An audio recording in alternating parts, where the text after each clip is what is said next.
Welcome back to the channel, you guys. Welcome back to Ironclad RC Part 4. Part 4 of our Top Fuel RC Drag Boat Build Series. Project Fast as Hell. Alright, we got the OSE 90s here. Twins, okay? Twin ESC, twin motor, okay? 2860 Leopard hobby motors. We're going to be binding these ESCs up, trying to get them synchronized with one another. We got an SR515 receiver, DX5 rugged, and we're going to probably get some water cooling run, the ESCs mounted up, and hopefully get it spooled up in this video. Okay, so stick around, you guys. Big B with Ironclad RC.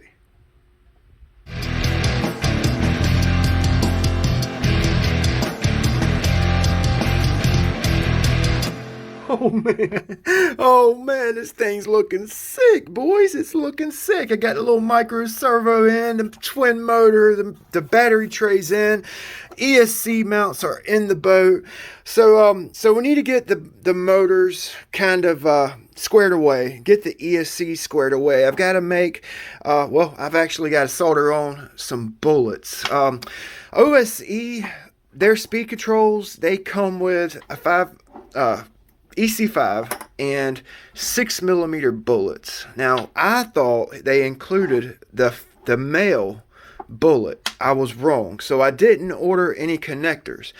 Luckily, Leopard included some 3.5s with the motors. Now, 3.5s only carry about 60 amps of current, which would be bare minimum for this boat, which these motors, a single motor, 2730 kV, only pulls, well, it's, you know, boasted 60 amps. That's what they pull max. 60 amp, 1300 watt, I think 800, 1300 watt burst. 60 amp max, these carry 60, so it should be okay. This boat's going to be a work in progress, so, you know, I'll probably more than likely end up getting some Castle Creations 4mm bullets for this boat. For the time being, we're going to run the 3.5s. Should be sufficient. Twin motor, the amp draw gets cut in half, so each one pulls 60 max, so we're going to probably pull around 50. What, we got big props, so we'll see. We'll see.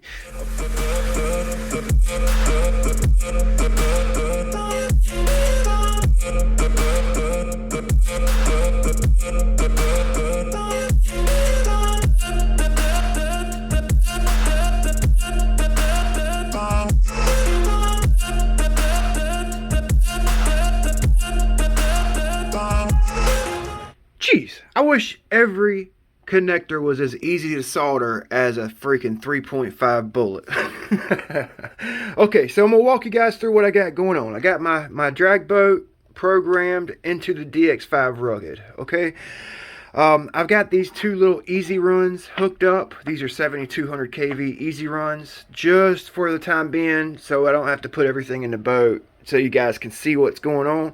So we got our motors hooked up. We've got our RX wires ready to be connected to the Y splitter. Like I said, I got the single battery connector made.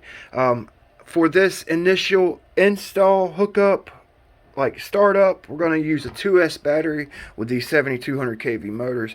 Once we get the ESC binded and calibrated to the remote, I'll put a fully charged 3S battery. By the way, when you're doing your ESC hookup, calibration, initial setup, use a fully charged battery. Alright, so what we got to do, okay, we're running our Y splitter parallel to the ESCs. Okay, I got it hooked up to my throttle channel.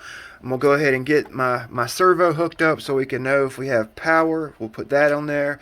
And what we got to do is disable the BEC on one of the ESCs. Alright, so basically we just pick one of the two ESCs and we're going to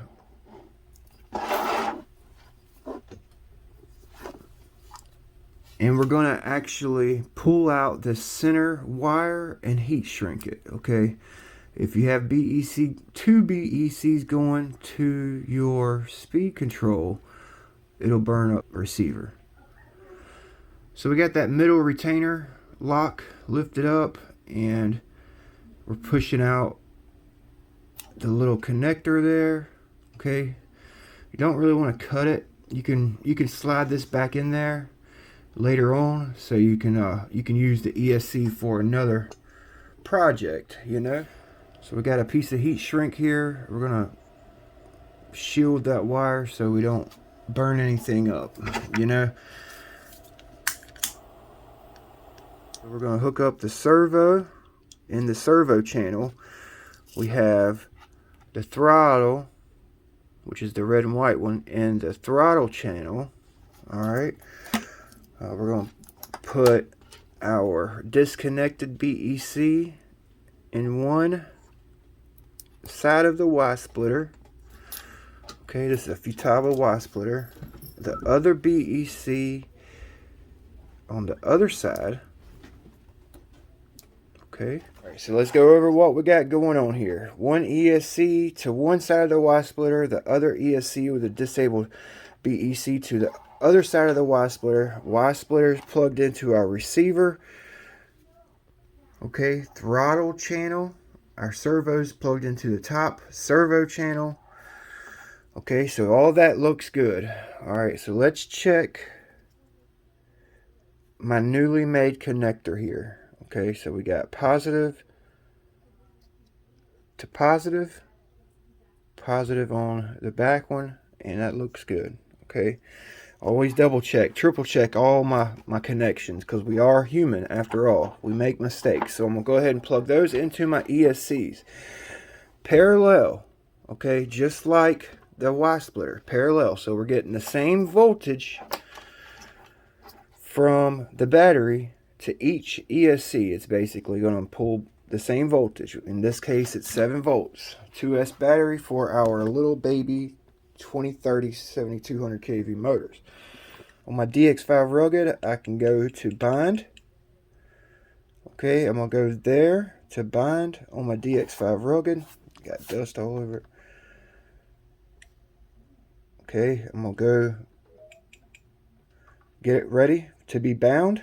Okay, and what I'm going to do when I plug my battery in, I'm going to hold full trigger while I plug the battery in. Okay, it's going to make a beep, and then we're going to let it go to neutral, and then it's going to beep some more. Okay, so here goes nothing. Okay, here goes nothing. Alright, so I got full trigger on my remote. Hopefully you guys can see it.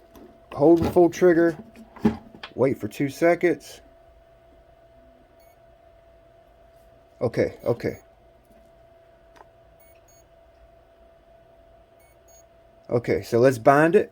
Alright, I was just making sure my receiver wasn't bound. So let's hold this down. Okay, let's bind the receiver. Binding. We're going to unplug it again. Okay, you guys hear that? Okay, so let's unplug it. Our receiver's bound to the transmitter. Okay, so we're going to get that prepped up. We're going to hold full trigger. Let go. Okay, so it's bound. Let's see if it works. Let's see if both of them will work. They're working. Alright, we didn't smoke nothing. That's freaking awesome. Okay. When you're hooking up brushless motors, I usually hook up my center wire first, and then the 2 outside wires are the wires that matter the most, basically. You know, we'll figure out which wire configuration gets us the best RPM, okay? And we may have to change the direction on our remote to get the direction correct. Okay, so I'm gonna plug these in real quick, and then I'm gonna throw some grease in my drive line. So I'm not gonna put a lot in there. I just don't want to dry run my my flex cables. You know, it's a new setup. Okay, so yeah, let's go ahead and do that real quick.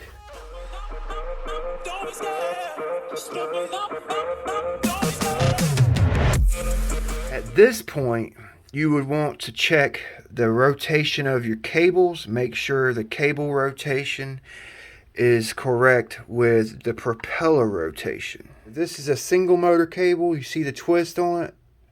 Alright, you see the twist? And the twists match up on my counterclockwise rotating propeller. This propeller right here spins counterclockwise. This is a counterclockwise cable. Counterclockwise twist on the flex cable in my boat. See how this flex cable over here is different. See the wraps on the flex cable in between the collet there. The wraps go the opposite direction. Clockwise rotating propeller. So I got all that right. Gonna start off with my propeller rotation spinning outward. We'll also try inward. Okay, it's a big debate in that, and I'm really curious to see how the boat does with each setup. Okay, so I'm actually gonna pull my cables out. Actually, let's go ahead and put them in. Screw it. Screw it.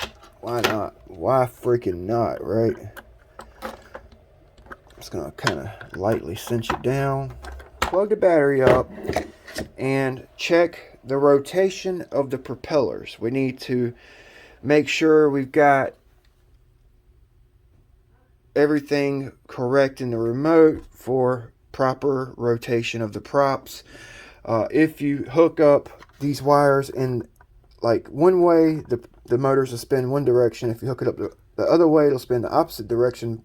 In some cases, you have a lower RPM in any certain wire configuration. You guys feel me? Okay, so I'm hooking up the battery.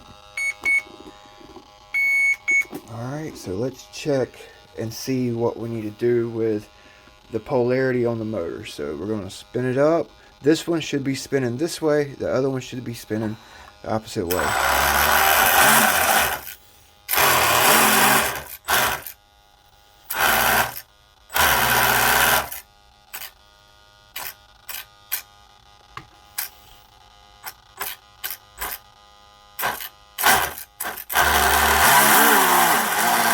Okay, so this one's wrong. Okay, this one's spinning the opposite direction. Alright, the left one's spinning the right direction. So what we're going to do on this right hand side motor, starboard side motor, we're going to unhook the two outside wires and just switch them around.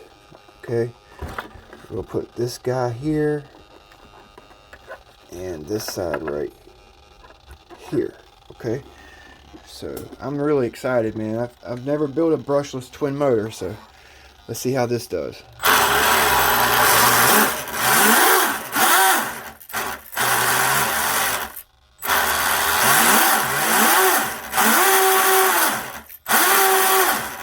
Alright, that sounds good. Okay, I need to tighten my props up. That's what that noise is, you know. My props aren't tight. I gotta set my drive dog and stuff. So we got the rotation right. Okay, I don't know if you guys can see this, but I don't know if you guys are gonna be able to see it. Okay, so I'm gonna try to go slow, so hopefully you guys can see it. This one's supposed to spin counterclockwise. That one's supposed to spin clockwise.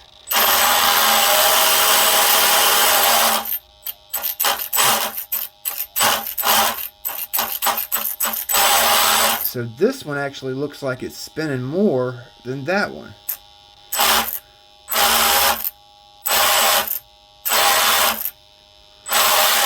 Okay, so that looks good. Now what we need to do is calibrate the boat. Okay, we need to go to our options here.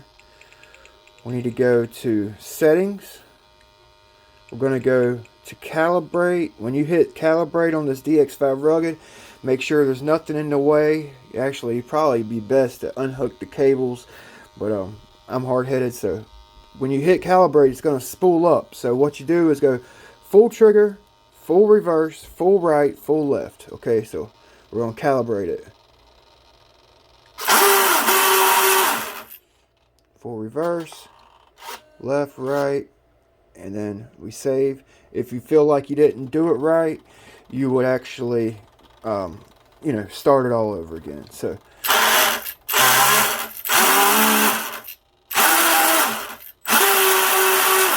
Okay, so that looks good. I just put a little bit of oil in my drive line, and I actually tightened up my drive dogs a little bit so there's no play in the propeller. All right, so let's see what's going on here. I still got to epoxy that bellow in.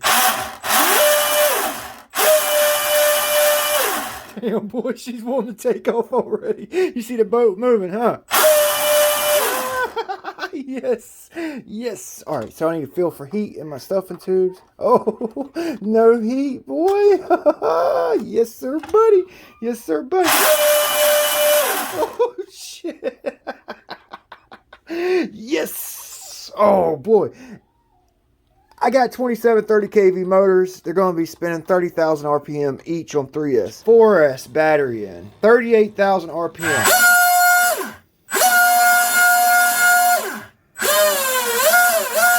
Got it greased and oiled.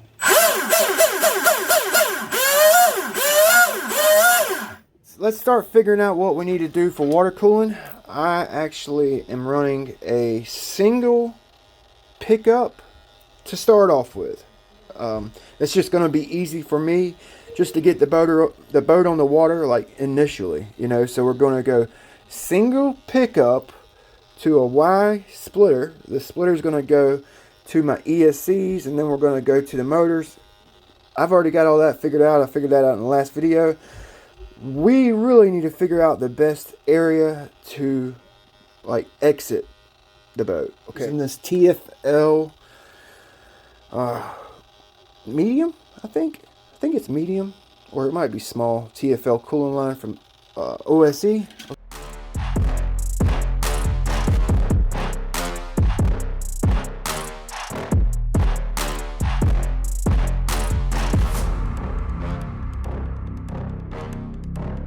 Alright, so that actually worked out pretty good. Okay, my ESCs are going to be zip tied onto their ESC mounts here. Okay, just like that.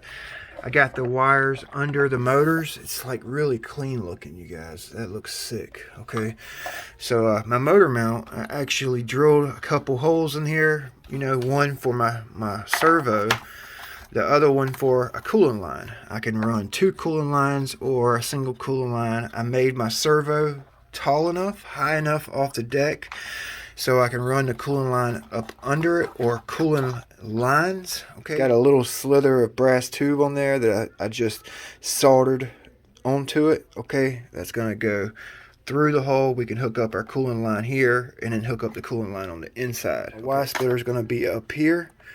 You know what I'm saying? Instead of putting it back here, adding weight, it'll be up forward. You need to make sure your cooling line length is the same. So, well, on my boat, if you're using a Y splitter, you got to make sure they're the same, you know.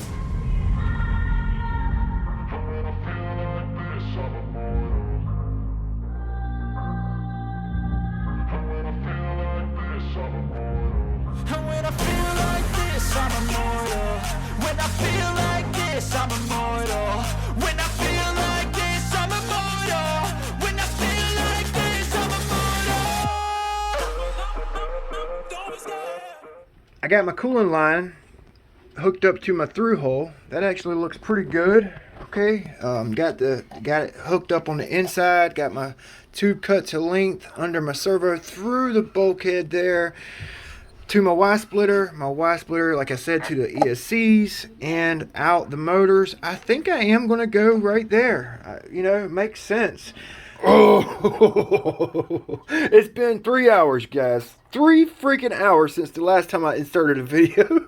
I've literally been looking at this, moving stuff around, doing wires, moving cooling lines around, you know, trying to figure out where I'm going to put my exit at, okay? I've literally wore a freaking hole in the carpet pacing back and forth. I need to get a subscription to Rogaine. I'm losing hair as we freaking speak, boys. So, you know what? I think... Final answer, I think I'm going to run them right here in the middle. I was going to go under the ESC, but it's busy back there. It's busy under the motors, behind the motors. Right here's like the most logical place to do it. Well, not really. You can't see it cooling. You can't see the cooling exit while you're running the boat. But hopefully the boat will be doing about 80 mile an hour, you know, and I ain't got to worry about the freaking cooling. Immortal words of my old fishing captain, you know, one of the best captains I ever worked with offshore sport fishing. God hates a coward. He would say, God hates a coward. Just freaking do it. If you mess up, you mess up. You know, let's do it. Let's freaking do it. What have I done? When RC boat guys lose their freaking mind, boy. This is what I wanted to do originally. You know, I've never done it. I wanted to do it on my UL-19. I was scared to do it. I wanted to do it on my Velez. Again, I was scared to do it. You know what? This is my boat, my build, my thought, my creation. Screw it. Okay, so I actually drilled the hole out, 2 drill bit sizes. My indexed drill bit, drilled it out 2 drill bit sizes. I don't know if you guys can tell here, but I did. And I 400 grit, about 15 minutes of sanding. I like rounded it, profiled it, so it's like a nice transition. Okay, all right. Then I polished it up with some like emery cloth. And now I'm like, I'll probably spend the next 2 hours trying to decide if I want to run my screws that way or if I want to run this flathead screw that freaking way. Oh boy, I'm losing my mind. I got my water nipples installed. I went around the water nipple right here with carbon fiber, lightly with carbon fiber. Very like dry application. Just to kind of strengthen up my water nipples, because I'll probably be bumping into them when I'm putting my motors in, and I didn't want to like, you know, break my boat. You know, I actually epoxied the bottom. I just wiped it off here. We're about to actually go throw it in the pool for its first float test and check for leaks. I've got a couple cooling lines cut here. Let's see if they fit. Okay, I probably need to shorten one of them up. Because I'm actually running a short run line right here, motor to ESC, and on this side it's a little bit longer. You guys see the difference there? So I'll probably shorten up one of the 2 of these so it makes my cooling line run exactly the same length on both sides. That's key to running a Y splitter. You know, water travels the path of least resistance. And if you have one side with long lines, it creates a little bit more resistance in the cooling run and may restrict the flow on one side or the other. So always keep that in mind when you're using a Y splitter. But that looks good. I went with them, you know, front to back instead of side to side, you know. I'll show you the bottom real quick. Let's take it out to the pool. Let's take it out to the pool and do a float test. Okay, moment of truth. I'm not going to tape it up. I'm hoping that it's not too heavy in the stern and water don't go over the back of the boat right here. You know what I'm saying? Into my hatch. Oh, fingers crossed. I got the biggest battery I'll possibly run in this boat, which is a 6100 CZ. That's the biggest battery I would think I'd be able to put in here. All right, here we go. First time it's ever touched the water. Ever. Ooh. Ooh, actually I lied. I actually put it in the water before I put all my electronics in. Oh, that looks good. Ooh. Yes. Yes. So you guys see right here, see these little channels? This channel I made right here. So when I'm taking off the water, you know, on a hydroplane, a lot of times when you take off, it'll kind of nosedive. I designed this boat so it won't nosedive. The way I've got the bottom designed, it won't nosedive. But if it does, the water will kind of go through this little channel right here. You know, go in and go down the channel so I don't get my tape all wet. Keeps the inside of my boat dry. That was my thoughts. Yeah, man, she's actually got some buoyancy. Oh, that's freaking dope, son. All right, so let's throw the battery in. Let's see if so right now my sponsons are not underwater. It looks like they are, but they're not. You see the water line right here? It's right at the tip of my sponson. This side right here is the same. All right, so let's throw this 6100 CZ in. Hopefully I don't drop it in the freaking water. Oh yeah, so it's actually just barely going over my sponson right there. It looks like a legit freaking drag boat, boys. Ooh. Let's try not to get this in the water. Oh, that's dope. That is so freaking dope, you guys. Oh, man. Oh, I'm so freaking excited. Sealed up my struts, my rudder, all All my through holes have epoxied. Those are all good. The through hole for the water's epoxied. That's good. No water in the boat, okay? The freaking boat floats. How about that shit, huh? It looked good in the freaking water too, boys. Oh, and it was stable. Off camera, I was doing some side-to-side testing, you know, put load testing on the side. It's actually pretty stable. So I'm going to walk you guys through what we did. I actually did some wire consolidation before I let you go, and I'm actually going to give you guys the formula for the scale, how to figure out what scale your boat is. So our water cooling, our bellows all done. Got the water cooling to the ESCs, out the ESCs, out the motor, out the middle of the boat. My wire consolidation actually turned out really good. I ended up zip tying my ESCs like I planned on, and I took all the Y harness and everything and ran it behind my ESC right here. It's like a nice big section back there that you could like tuck stuff in under. The design of this boat is actually really cool the way I laid it out, and I got my receiver right there. Now these fuel rates right here, I think this, I can't pronounce whatever this is. Okay, this fuel blah blah blah.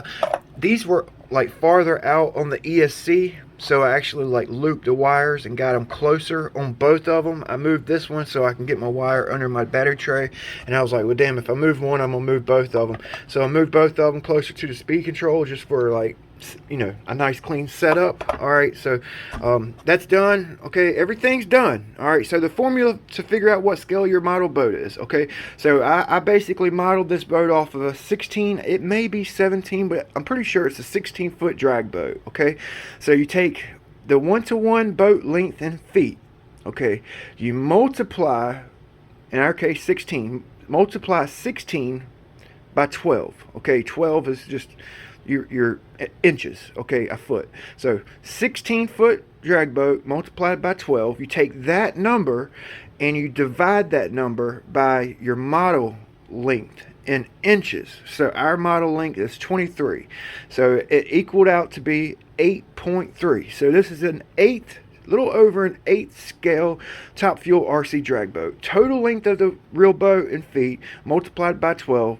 Take that number, divide it by your model length in inches, gives you the scale your boat is. Okay. Next video, we're buttoning everything up, cutting drive dog slits, soldering the cables, and we're taking it for its maiden. Ring the bell for that. We'll see you guys next time.